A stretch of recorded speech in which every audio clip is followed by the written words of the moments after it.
کہ اسلام مبلغ حسینی ہے تو مبلغ کربلا، ان کے بارے میں ہسٹری کو معلوم ہے کہ پاکستان میں ایک لاہور میں ایک ملا ہے، اس کا ایک پورا گروہ یہاں بھی ہے، پورا گروہ یہاں ہے، وفاداری کے خلاف کا پروگرام وہاں بھی ہوتا ہے، وفاداری کے خلاف کا پروگرام یہاں بھی ہوتا ہے. انہی کا فتویٰ ہے، وہ جو لاہوری ملا کا فتویٰ ہے کہ مجلسوں کی کوئی ضرورت نہیں، سیمینار کیا کرو.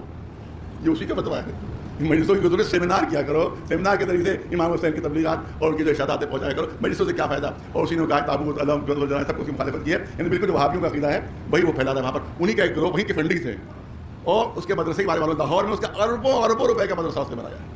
جو شیعوں میں اتنی سخت نہیں کہ اتنا بڑا مدرسہ بنا سکے. اس کا مطلب ہے کہ شیعہ دشمن طاقتوں سے اس کو مدد مل رہی ہے کہ جس نے اربوں روپے کا اس نے مدرسہ وہاں پر بنایا. اور یہاں بھی فنڈنگ ہو رہی ہے. خود ہمارے کئی لوگ مجھے ایسے دیکھے ہوئے کہ 10-12 سال پہلے ٹوٹی ہوئی چپلیں پہنے گھوما کرتے تھے، اب جب اس گروہ میں شامل ہوئے تو بہترین ان کے پاس موٹر سائیکلیں، بہترین مقامات ہیں. اس کا مطلب ہے کہ پاکستان سے فنڈنگ یہاں بھی ہو رہی ہے، آہستہ آہستہ یہاں بھی فنڈنگ ہو رہی ہے. انہی نے کہا کہ اور ایسی گندی مثال دی اس نے، میں نے خود سنا وہ انٹرویو لیتے ہوئے اس نے کہا مجلسوں میں کسی نے پوچھا کہ مجلسوں میں تو بڑا ثواب ہوتا ہے، لوگ جو اسی کا چمچہ ہے، پوچھنے والا بھی چمچہ اسی کا ہے، لہٰذا اس کو سب کہیں بدی ہو رہی تھی سب. تو اس سے پوچھا کہ یہ جو ہے یہ مجلسوں میں تو بڑا ثواب ہوتا ہے مجلسوں میں، اس لیے لوگ کرتے ہیں ثواب کی خاطر.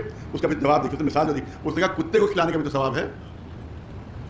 یعنی اس سے بےہودگی کی اس نے مثال دی. ہم سب اس بات کے قائل ہیں کہ مجلسوں میں مقصد حسین بیان ہونا چاہیے، کربلا کا مقصد بیان ہونا چاہیے. تم میں نہیں آئے، ہم ہمیشہ نہیں کہتے چلے آ رہے مقصد امام حسین بیان ہونا چاہیے. لیکن تمہاری نے اتنی گندی مثال دی ہے، پتہ نہیں کس مدرسے کی تم پڑھے ہوئے ہو، کہاں کے تم پڑھے ہوئے ہو. کیونکہ دیوبند کا جو بانی ہے اس کے جملے آج بھی موجود اس کی کتاب میں. جب کسی نے پوچھا تھا کیا رسول اللہ کو علم غیب ہے، کیا رسول اللہ کو علم غیب ہے، تو اس کا جملہ سنیے. اس نے کہا تھا کتے کو زیادہ علم غیب ہوتا ہے، رسول کو کم ہوتا ہے. لگتا ہے یہ بھی اسی مدرسے کا پڑھا ہوا بندہ ہے کہ جہاں رسول اللہ کے لیے معاذ اللہ لفظ استعمال کیا، اسی طرح سے مجلسوں کے لیے لفظ استعمال کر رہا ہے. اور صرف زبانی ہے، کسی تحریک میں کبھی نہیں آیا لکھنؤ کی، کبھی کسی تحریک میں شامل نہیں ہوا، صرف زبانی تبلیغ ہے. مقصد حسین مقصد حسین مقصد حسین تم کہا کرتے ہو مجلسوں میں. تو یہ بتاؤ کہ سب سے بڑا مقصد کربلا کا ہے ظلم کے خلاف آواز بدل کرنا. تو کیا کبھی جو شیعوں پر ظلم ہوا تم کبھی سامنے آئے؟